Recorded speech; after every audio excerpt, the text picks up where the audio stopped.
Okay, question 1. Behavior should always be defined in observable and measurable terms. Which of the following answer choices is not defined in observable and measurable terms?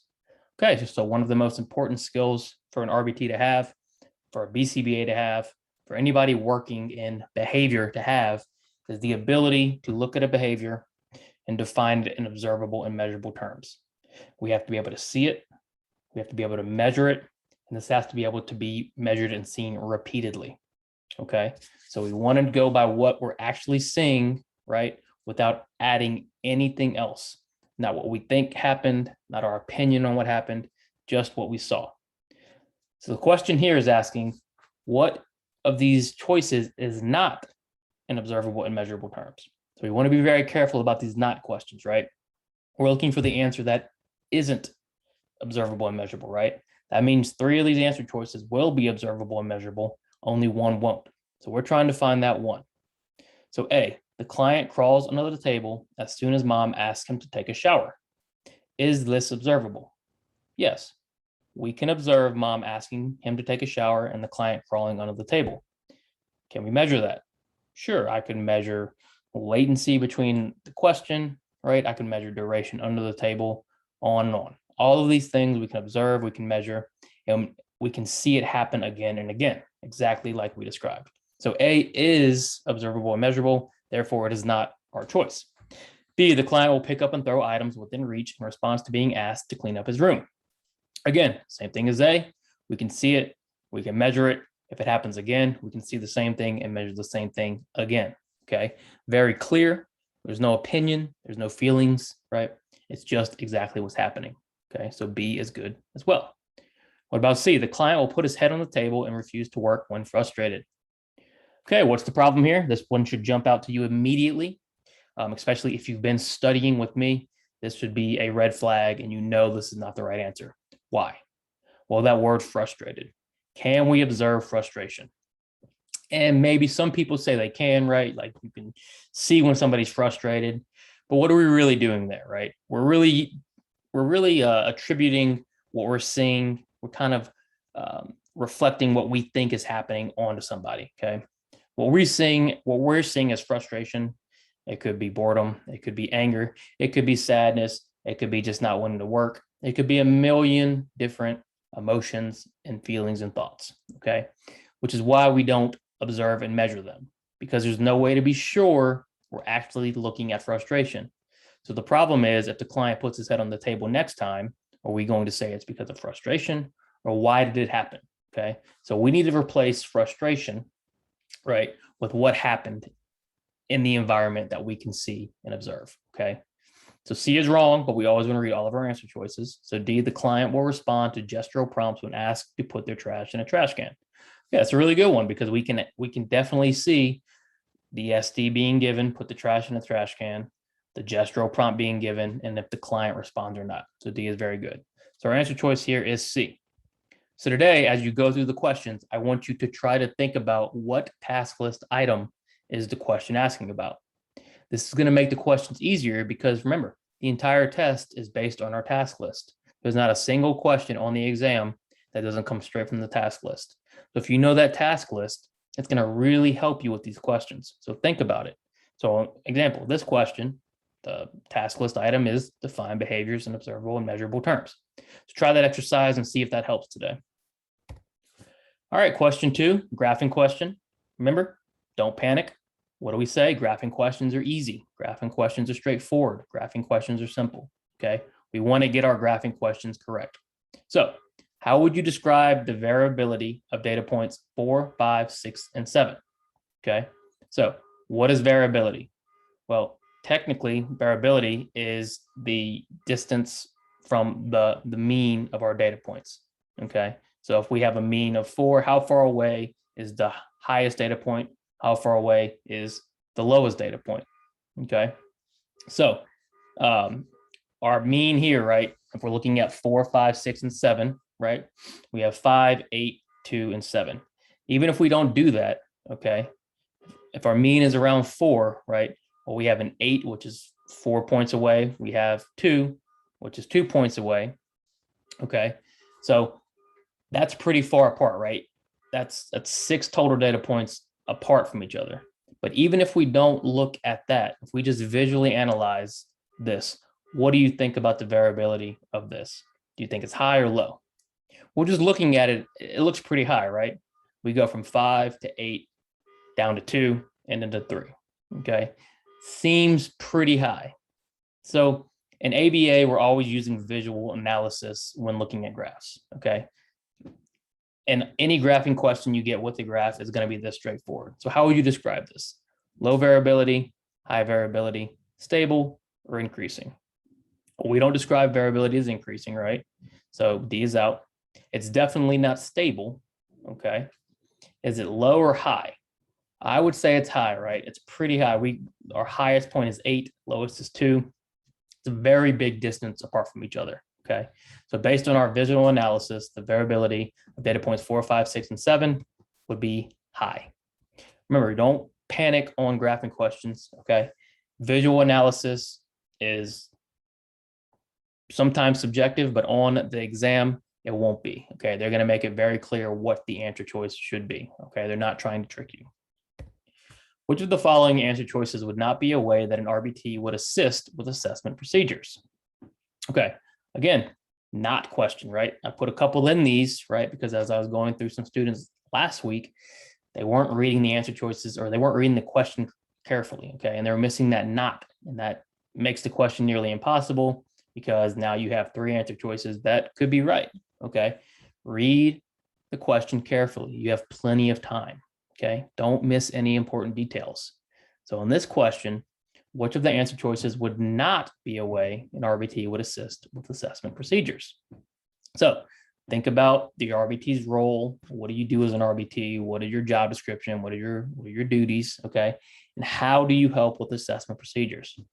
So A, the RBT attends an initial assessment with their supervisor. Before the assessment starts, the RBT provides a quick survey to the client's parents. Is this okay? Yes, RBTs can conduct indirect assessments, okay? There's no issue with them handing a survey to a client's parents, the parents filling it out, the RBT taking it back. A is totally acceptable, okay? So A is not the answer. B, the RBT conducts a functional analysis to determine the function of a new behavior they observed during session. Is this okay? No. Functional analysis is the highest level, okay, of assessment. It is the best way, okay, to determine the true function of a behavior. A functional analysis is very technical, it's very empirical. RBTs would never conduct a functional analysis alone, okay? RBTs would never lead a functional analysis, okay? You have indirect assessments, which is the highest level or the lowest level, you could say, direct assessments, and then we have functional analysis. RBTs would never conduct a functional analysis alone. Therefore, this would not be a way an RBT would assist with an assessment procedure. So we know B is the answer, okay? We always want to read all of our answer choices just to be sure. So C, during an assessment, the RBT asks the client to demonstrate several different skills. The RBT records what the client can and cannot do. This is a textbook way an RBT would help during an assessment, probe out skills, what can the client do, what can't they do, and just make notes about it. C is good.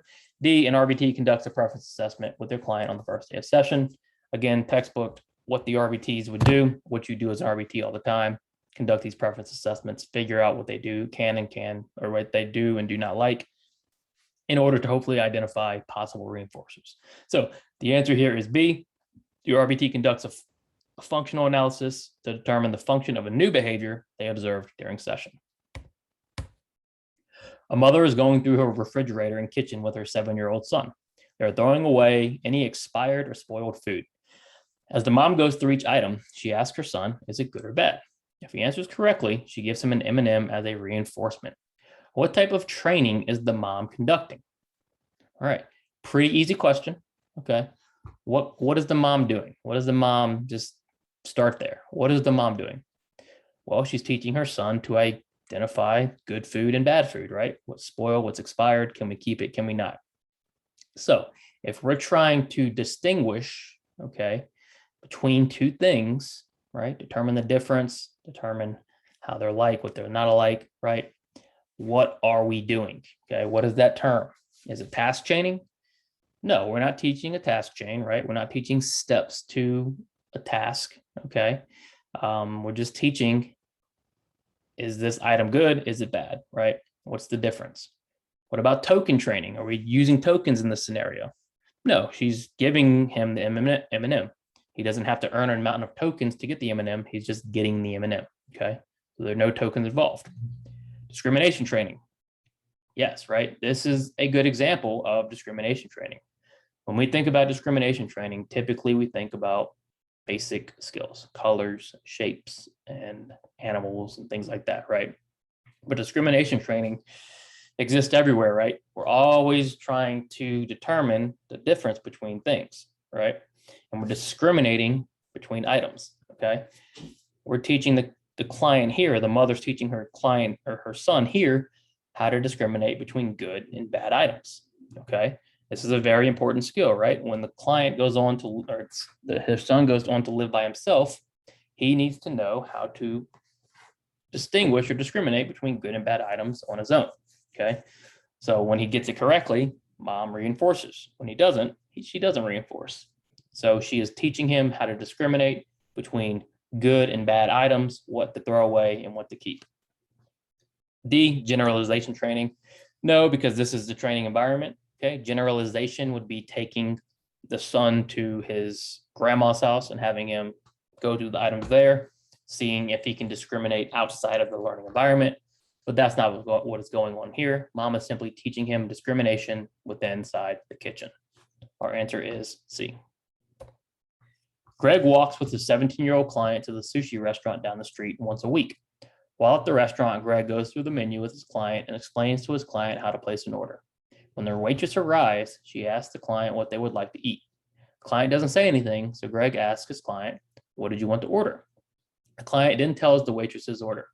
What type of prompt did Greg use? Okay, so long question, a lot going on, right? As you're reading the question, you should start to be forming thoughts in your mind and predicting what the question might want to know, okay?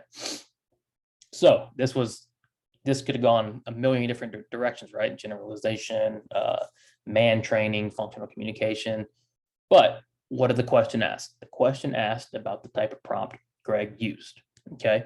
So always determine what the question is asking and only use the information you need to answer that question, okay?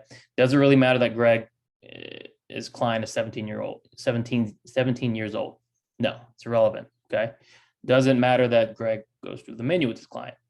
No, it's irrelevant. All we want to know is what type of prompt did Greg use? So we're going to look at the client doesn't say anything. So Greg asks his client, what did you order? What to order? And then the client tells the waitress's order. What type of prompt was that? Was it verbal? Yes. So A is our answer. Super easy question, right? Once you don't get intimidated by the long questions. Okay, a lot of times the long questions are actually easier than the short questions, okay? Because they give you a lot of information and all you have to do is find the information within the question, okay? All you had to do here was go back and see, okay, how did Greg prompt his client? Well, he gave him a verbal prompt. What did you want to order? Client obliged, told the waitress's order. A, verbal prompt. So let's go through the rest of them. B, gestural. Greg did not make any sort of gestures to prompt the client out. Physical, definitely not. No physical prompts here.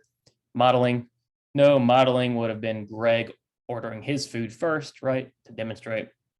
But he did not do any of that. He simply verbally prompted with, what did you want to order? Client orders, Greg prompted verbally. Answer is A. Don't overcomplicate things, okay? Keep it very simple, right? Figure out what the question is asking and then find the information you need. You're given the task to hypothesize the function of a particular behavior. The behavior is screaming. The behavior occurs when the iPad is taken away from the client, when the client is given a task demand, and often when the client is by themselves with preferred items. The screaming continues even if someone checks on the client. What is the best hypothesis regarding the function of this behavior? Okay, so you're going to do this a lot as an RBT. We need to know, what do you think the function is? If I'm not at the session and a new behavior comes up and you text me about it, I want to know, what do you think the function is? Okay, so first things first, the behavior occurs when the iPad is taken away from the client. Okay, so what might we hypothesize? We might say that the client wants the iPad. He wants a tangible. Okay, maybe the function is tangible. But then it says when the client is given a task demand, okay, he starts to scream. Well, now maybe it's escape. Okay, it kind of looks like escape now. Okay, but we also know he does it when the iPad's taken away. And then finally, it says when the client is by themselves with preferred items. Okay, it happens even if someone checks on the client. So that kind of eliminates the attention. So we've got four different possible functions here. Okay, what do you do in that situation? In that situation, your default is automatic reinforcement. Okay, if you have multiple possible functions, okay, and none of them are clear, okay, typically you're going to hypothesize automatic function. Okay, especially when it happens alone with preferred items and being given attention. Okay, automatic reinforcement is usually the best hypothesis. Why is that? Because automatic reinforcement isn't socially mediated. No matter what other people are doing, okay, the client is still engaging in the behavior, even when alone, even with preferred items, okay, even when not given a demand, they're still engaging in it. That points to automatic, meaning they don't need other people around, okay, to mediate this reinforcement. That reinforcement is being provided simply by themselves engaging in that behavior. Okay, so the best hypothesis regarding the function of this behavior is automatic. So this is a more technical question, more of a tricky question, okay? Hopefully you understood it, right? If you don't, go back and kind of reevaluate, right? Because if you do understand this question, then you're really going to start to understand functions. And understanding functions is very, very important as RBTs. Brianna works at an ABA clinic that serves 20 clients. There is one high-risk client that is prone to extreme aggression towards peers and attempts to escape from the clinic. Whenever this client starts to escalate, exits are blocked and peers are removed from the area. What is the clinic staff most likely doing? All right, so this client is obviously very aggressive. He tries to get out of the clinic and they have a plan in place. Think back, right? Try to think about what task list item this might be addressing, okay? Pretty easy if you know, right? So are they A, punishing the behavior? No, we're not talking about any sort of punishment procedure here, okay? We don't know what's happening to the behavior. We don't know if it's decreasing, increasing. We're just not sure, okay? We can't make the call that they're punishing the behavior. So A is out. B, implementing an emergency procedure according to protocol. Yes, right? Crisis emergency procedure. What is a crisis emergency procedure? When someone's in danger, you, the client, somebody else is in danger, there should be a protocol, there should be a procedure, okay, of what to do. This staff knows that when this particular client starts to escalate, he might become aggressive and he might escape. They engage this protocol, okay, and they react. This is a great example of implementing a procedure timely, correctly, and how it should be done, okay? Whenever you have a client like this who's very high risk, there should be a protocol in place. If there's not, you need to make sure one is written. C, prompting the client to de-escalate. No, right, they're just simply preparing as the client escalates. And then D, following the skill acquisition plan. No, we're not teaching skills here, right? We're just preparing, okay, implementing this procedure to prepare for any sort of aggression or elopement. So what is the clinic staff doing? They're implementing an emergency procedure according to protocol. You work in a group setting on Monday, Wednesday, and Fridays. You start to notice that another RBT is ignoring their client, texting while working, and not following the behavior plan correctly. What would be the best way to respond in this situation? Okay, so kind of an awkward situation for you to be in. If you're new, okay, you don't want to rub anybody the wrong way. If that RBT is your friend, okay, how do you feel about telling on them, right? However, what is our priority? Our priority is the client. If the client is not getting the best care, the best treatment, okay, we have to do something about that. So you notice this is going on, right? What do you do? What is the best way to respond? You A, confront the RBT about their behavior. Maybe, but this would probably require you to have either a very good relationship with them, okay, or understand what's going on, okay? So A might be, right, it's not totally ruled out, okay? So this is an example where we need the best answer, okay? Is A our best answer? Let's find out. B, ignore the RBT's behavior. They might be implementing a specific intervention that you don't know about. No, you don't want to just be the, well, it's not my client, it's not my problem person, okay? So ignoring the behavior is not right, especially if you feel and you pretty much know what they're doing is incorrect, okay? You don't want to just ignore that because then it's just going to keep going on and the person who suffers is the client. C, bring it to the attention of a supervisor. Explain what you observed. Yes, right? We want to bring this to the attention of our supervisor ASAP. What is our task list? Communicate in a timely manner with supervisors, okay? This is the best way to do it because you don't have to be confrontational, okay? You can simply bring it to the attention and maybe the supervisor tells you, oh yeah, this is what we're working on. Maybe the supervisor is aware or maybe they weren't aware and they say, okay, thanks for letting me know. I will now address it, okay? If your supervisor is good, they're not going to throw you under the bus, okay? All you did in this situation is ensure the best treatment for our clients, which is our job, okay? So C is a much better answer than A. And then D, model for the RBT how to correctly implement the intervention.